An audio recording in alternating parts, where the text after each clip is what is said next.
Hello everyone, very good evening. अब हम देखेंगे आर्थिक विकास। आर्थिक विकास से आप क्या समझते हैं? तो आर्थिक विकास क्या है? आज विश्व के सभी अर्धविकसित एवं विकासशील देशों का मुख्य उद्देश्य आर्थिक विकास की गति को अधिक तीव्र बनाना है। मतलब जितने भी विश्व के विकासशील देश हैं और विकसित देश हैं, उन सभी को क्या करना है? अर्थव्यवस्था की गति को अधिक तीव्र बनाना, मतलब और स्पीड करना है। परंतु आर्थिक विकास से हमारा अभिप्राय क्या? एक्चुअली में आर्थिक विकास से क्या समझते हैं हम? वास्तव में आर्थिक विकास की कई अवधारणाएं हैं तथा इनका क्रमिक विकास हुआ। कुछ समय पूर्व तक आर्थिक विकास का अर्थ उत्पादन और आय में होने वाली वृद्धि से लगाया जाता था। कुछ समय पहले हम आर्थिक विकास से क्या लगाते थे अनुमान? कि उत्पादन में जो वृद्धि हो रही है वो, और जो आय में वृद्धि हो रही है वो, इन दोनों से आय में जितनी अधिक वृद्धि होगी, उत्पादन में जितनी अधिक वृद्धि होगी, इन दोनों से आर्थिक विकास का अंदाजा लगाया जाता था। लेकिन अब क्या हो गया? अब कुछ समय पूर्व तक आर्थिक विकास का अर्थ उत्पादन में आय में होने वाली वृद्धि तक लगाया जाता था, लेकिन अब आर्थिक दृष्टि से विकसित देशों के व्यक्ति अधिक आय अर्जित करते हैं।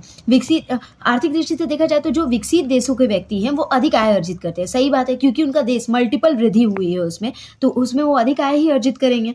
ठीक है, उन्हें अपनी आवश्यकता की प्राय सभी वस्तुएं और सेवाएं उपलब्ध होती है। क्या ऐसे ही उपलब्ध होती है? वो मेहनत नहीं करते, मेहनत तो करते हैं तब तो उनके पास उपलब्ध होती है ना।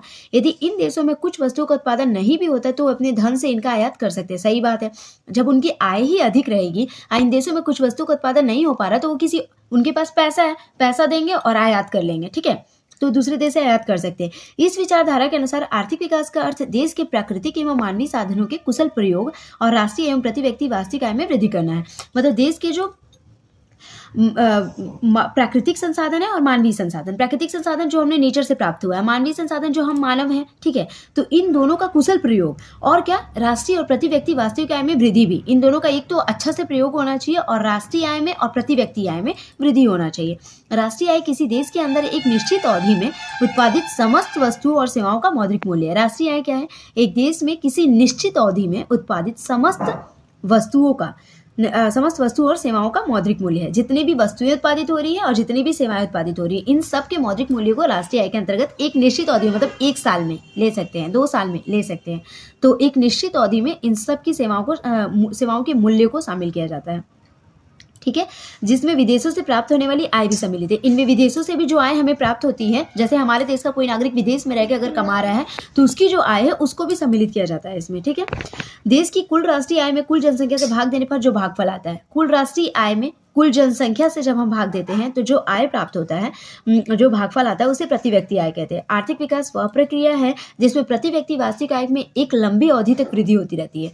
आर्थिक विकास क्या प्रक्रिया है? जिसमें प्रति व्यक्ति जो आय है ना, देश के प्रत्येक नागरिक का जो आय है उसमें लगातार वृद्धि हो रही है। एक व्यक्ति की पहले 5,000 अगर इनकम थी तो अगले साल 2013 में अगर 5,000 थी तो 2014 में 6,000 हो जाएगी बढ़ के, 2015 में 7,000 हो जाएगी, 2017 में 9,000 हो जाएगी। इस तरह से जो बढ़ते जा रहा है तो इसको आर्थिक विकास के अंतर्गत रखा जाता है।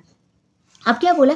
मायर है इकोनॉमिक्स है वो। प्रोफेसर मायर के अनुसार उस प्रक्रिया को आर्थिक विकास की संज्ञा दी जा सकती है जब किसी देश की प्रति व्यक्ति आय में दीर्घकाल की वृद्धि होती है। दीर्घकाल मतलब लंबी अवधि की वृद्धि होती है। ठीक है, economic development is defined as a process where by per capita income as a country increase over a long period of time.